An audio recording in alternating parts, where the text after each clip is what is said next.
Is it some spell she has cast? Or some secret sorcery? I can feel youth bursting within me again. Her beauty, her intelligence, her wit, her humor. Not to marry her is to lose her. Don't you see? Please try to understand. I want her. I want to keep her with me. The prince's entourage is at the palace gates.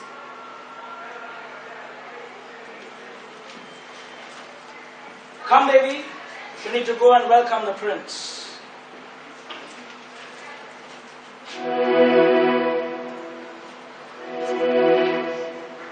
You can't not.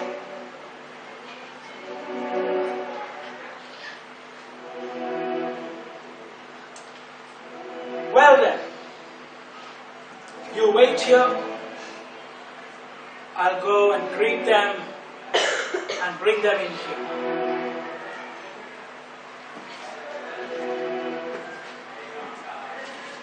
Madam, please, madam, you can't. Your son is here. Madam, I have nothing more to do with this lot. I'm finished with them. don't say that. Your daughter-in-law, she is still a child. Think of her. Our happiness is your concern now. I am no Kshatriya queen to suffer relatives foisted on me.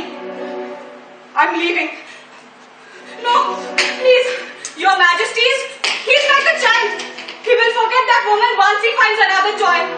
But if you go away now in front of all those crowds, the damage will be forever. You will never be able to undo it. And they will blame it all on the young bride. Do you expect me to worry about them when I have enough worries to drown me? The prince can't even remember his mother. He lost her when he was a baby. He is your son. And she is your daughter-in-law. You accepted that pledge the moment you became the queen.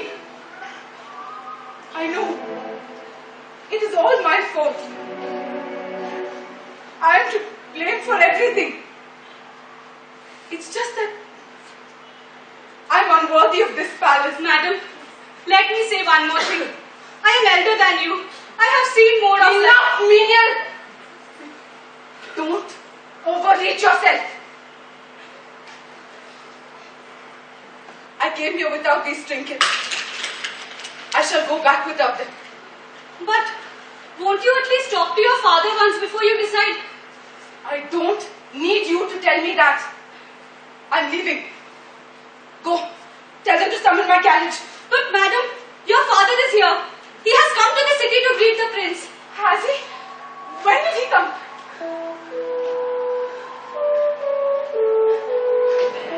The prince has entered the palace. The welcome rites are about to start. Please.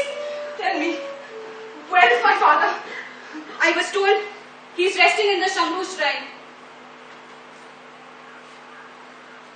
Good. That saves me a lot of trouble. Well. Guess who is here? The new queen herself. Aren't you going to welcome the prince? What are you doing in here? I don't know. I don't know what I'm doing here. But Devayani, don't do anything rash. Your temper. You are a fine one to talk. Do you think I don't know why you have come here now? You have heard about father. You want to prevent me from meeting him. You want to keep me trapped in here till the prince arrives.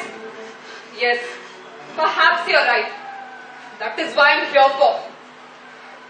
Please wait till you've met the prince and his bride. Talk to them. That may lead to something out of this terrible mess. I will.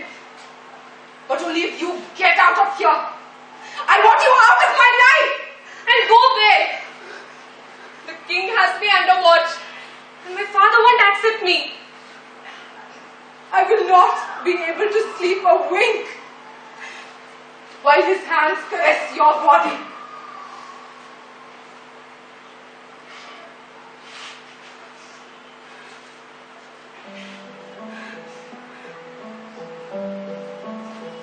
Well then,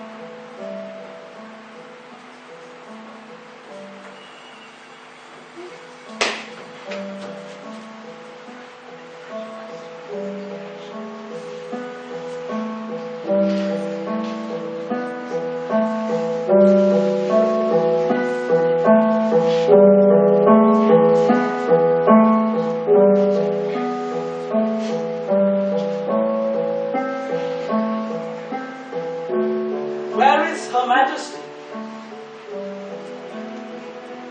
Did she say where she is going? The Reverend Shukracharya is in town.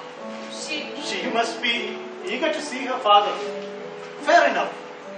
We can finish the remaining formalities. The priest will take care of that. You both go and take rest. Swarnalata, lead them to their chamber. Rest? We have been hanging around outside the city gates for 2 days, waiting for the right conjunction of stars.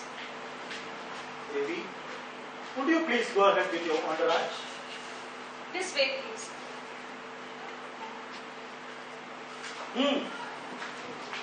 If you are feeling that energetic, shall we move to the assembly hall? The ministers will be waiting. They'll bring you up to date on the affairs of the state. There is some disturbing news from the frontiers. Oh, I am sure that you can take care of it. Why don't we just sit here for a while? Perhaps the Queen will return soon. If you say so, this has always been your favorite chamber. Yes. Something haunting about it. Something beautiful. You know, they say, walls of years. I wish these walls are vocal cords to sing to me. The few moments in my life I could really call happy. They are all associated with this room. Your life isn't over yet, Guru. There is plenty of time for you to enjoy happiness. So, how did the wedding ceremony go? I'm told that your father-in-law spared no pains. A ceremony befitting the sign of the Bharata family, I would say. The messengers must have given you the official description. What do you mean by the official description?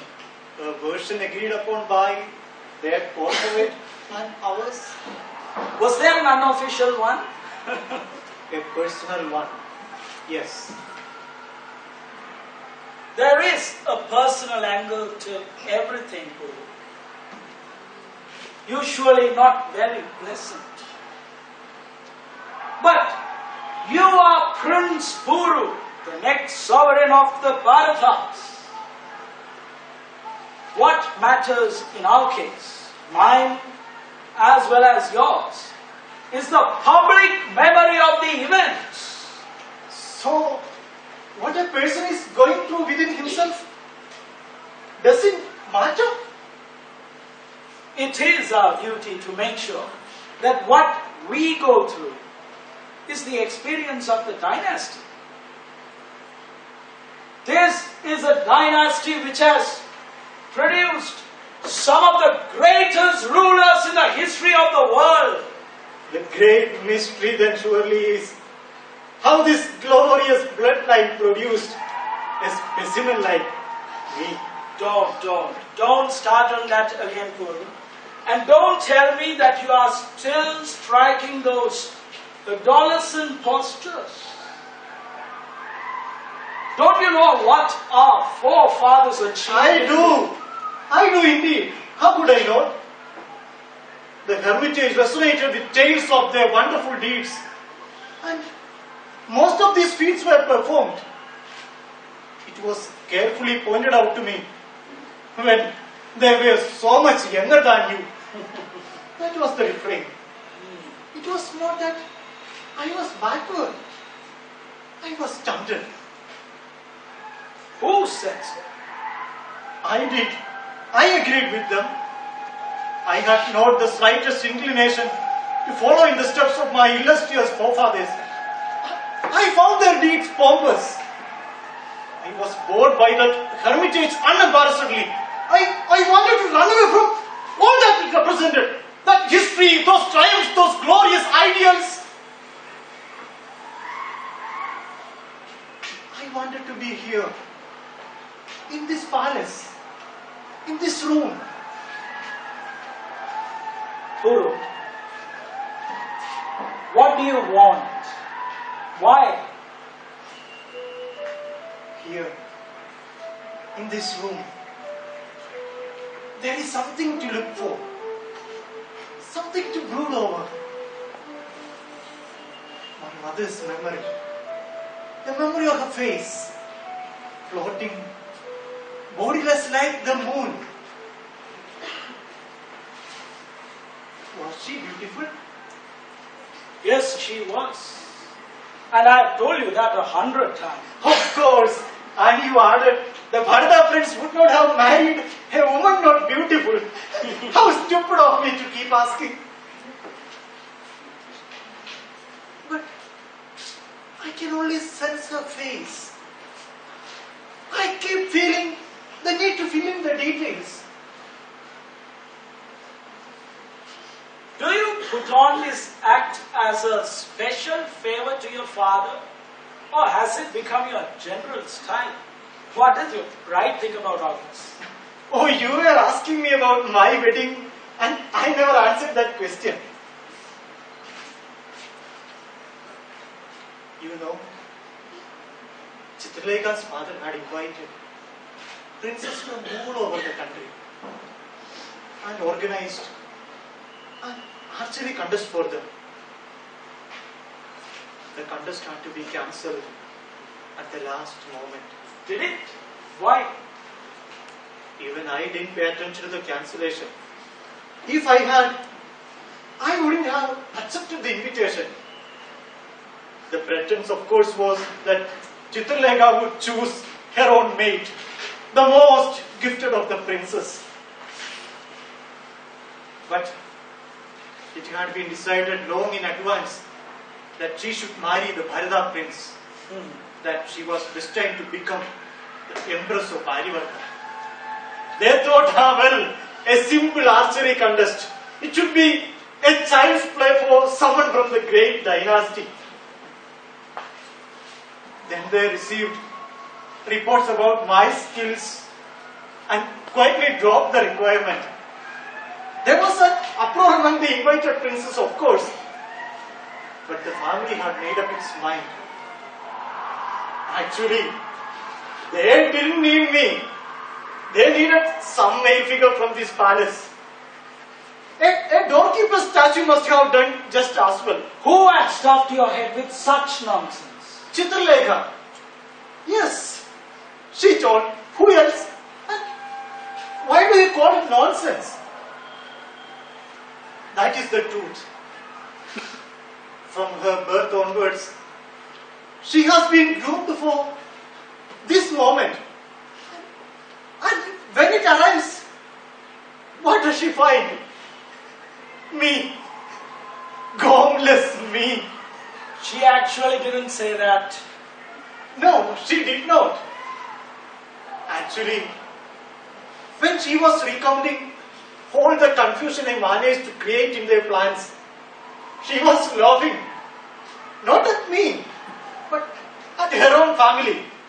At their pretensions. Their eagerness to snare me.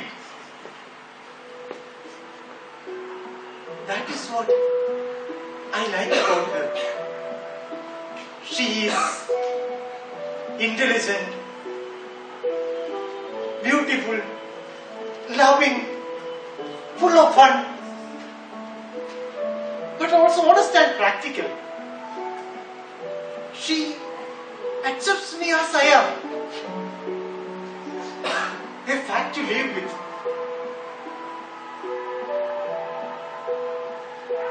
But deep down, I can sense her disenchantment. She deserved someone worthy of her. But under the circumstances, I couldn't have made a more felicitous choice. She wants a son, and so do I. Good. It is gratifying to know that at least now you realize that you owe your family something. I want to have a son, so that I can place him in her arms, under your tender care, and live. He will take after his ancestors. And you? How shall I put it? My forefathers were the great eagles, keen-eyed, hovering regally in the clouds. I shall seek to be a worm. And do you think that is easy? I should have to find out, wouldn't I? I had a charioteer. He was married to this maid Swarnalata. One day, suddenly, he wanted to become a worm, went berserk. Women, drinks, asceticism, opiates, nothing gave him peace of mind. And finally, he committed suicide. This Swarna's husband? I remember him. He used to play with us. But she is dressed like a married woman. Perhaps she has not been told. Another lie? Perhaps she was told and she would not accept it. I don't know. I leave these things to my officers. But where would you go? I don't know. But that is the most exciting part of it. But you must know. If you want to go, where do you want to? There you are. You think everyone has a ready-made answer. I want to go somewhere where I can sit quietly for some time and ask myself questions. Just ask questions, not seek answers. Just ask questions of myself.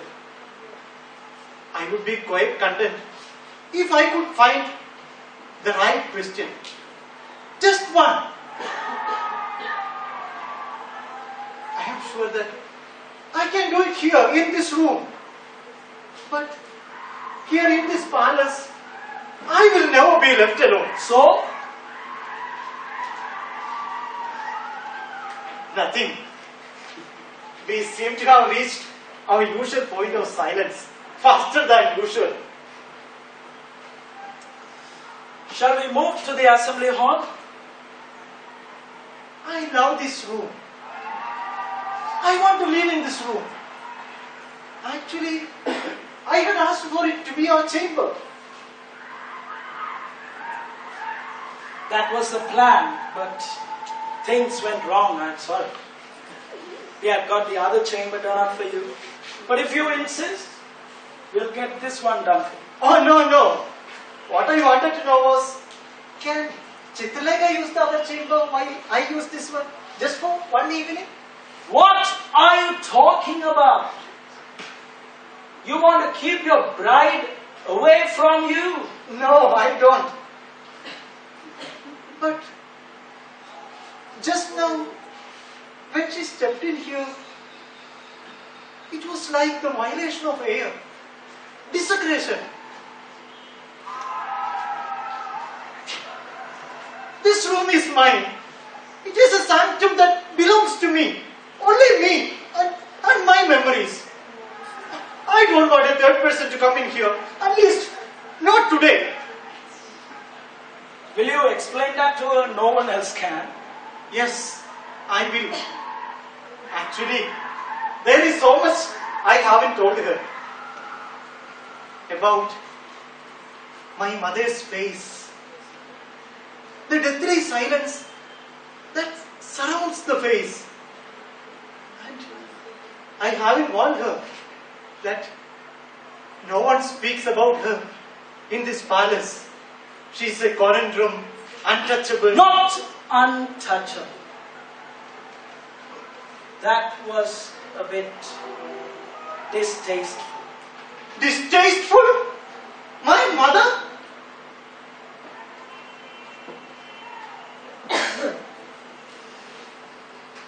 All right, you're a man now. You might as well know.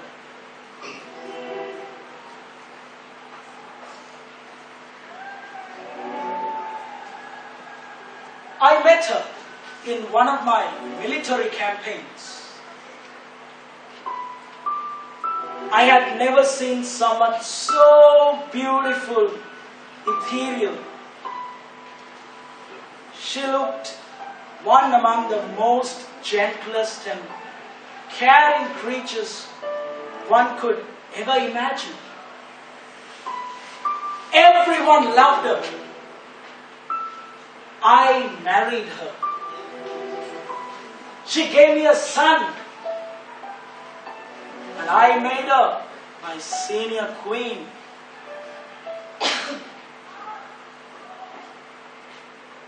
And then suddenly she changed.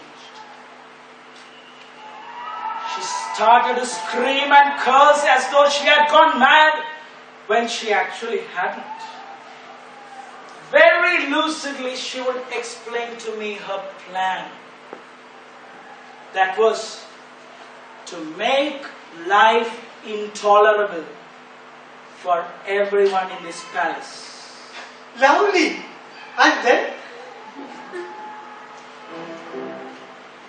Her last days were not happy. She was bedridden. And even from there she started to spew her virulence.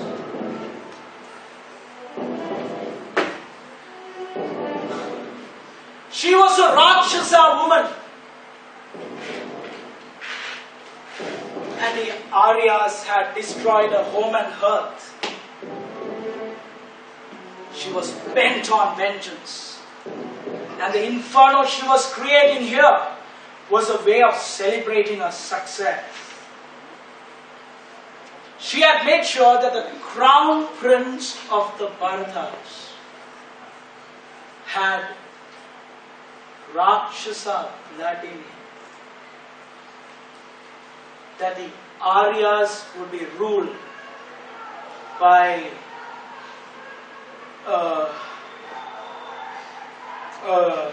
Say it? A half caste? A mongrel? And that's me? We were silly about things in those days. Mean, I can see it now.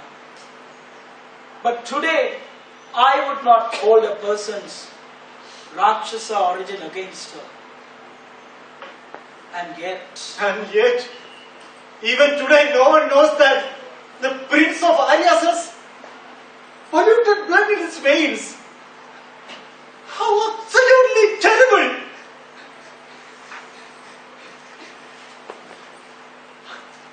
How excruciatingly thrilling! But why did you tell me all this before? Why did you hide the truth when my need for it such and separated? You didn't mind to destroy my life for the sake of a lie. God, I despise you. I loathe your hypocrisy. Please, Prince, hurry up and go. You mustn't waste time. Only you can save His Majesty now. Who are you? what is this, Sharmishta? What happened to you? There is no time to explain, sir.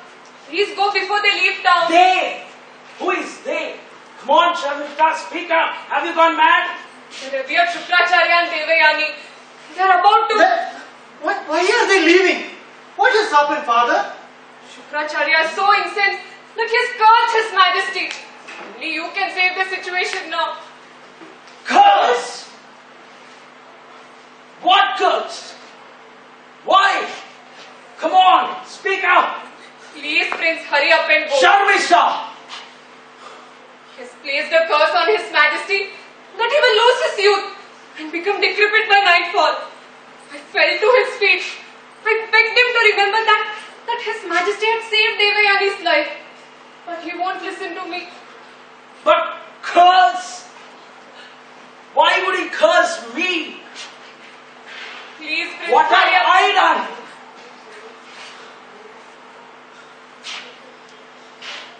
Me? Me? Only you can save the situation. Please go.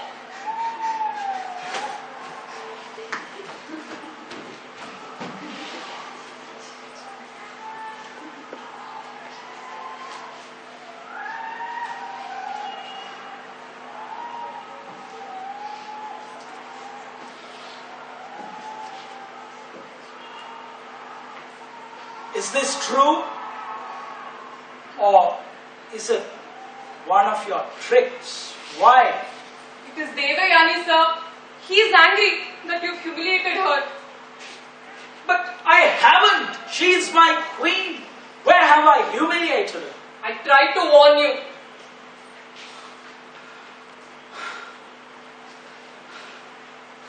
This is outrageous!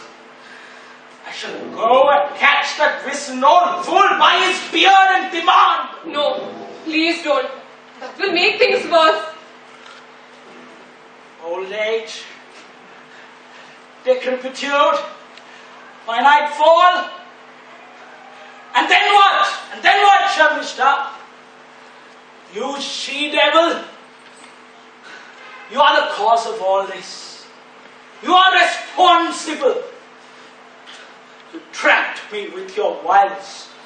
No, please don't lose heart. I'm sure the prince will succeed in appeasing Shukracharya. He will get the curse honored. He's your grandson after all. And I stand here helplessly until he gets that done. Desiccated old fool on the one side who cannot see beyond his silly offspring.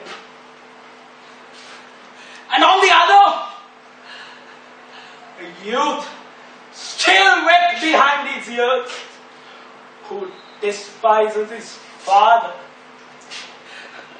No, I had better go and... No, listen to me at least now. Have patience. Patience! What do you mean by patience?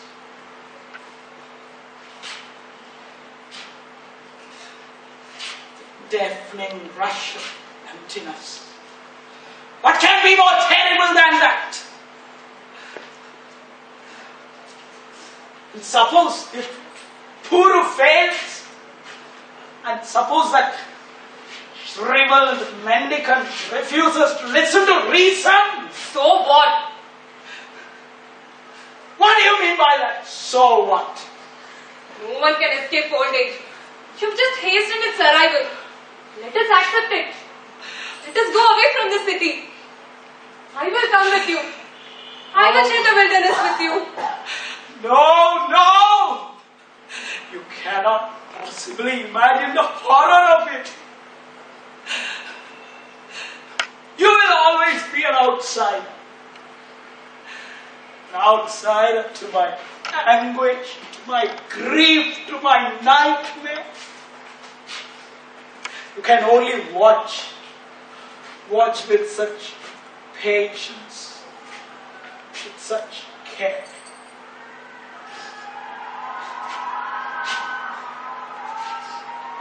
I have gathered the rarest moments of my life in my hands like precious stones, so that I could play with them, relive them, juggle them, and suddenly they explode, hurtling through my muscle and bones like a meteorite. Everything has been a game for you so far. An object of diversion to be used and discarded. There are far more things important. Let us go and seek them in solitude. Solitude! I don't want solitude. I can't bear it. I want people around me. Queens,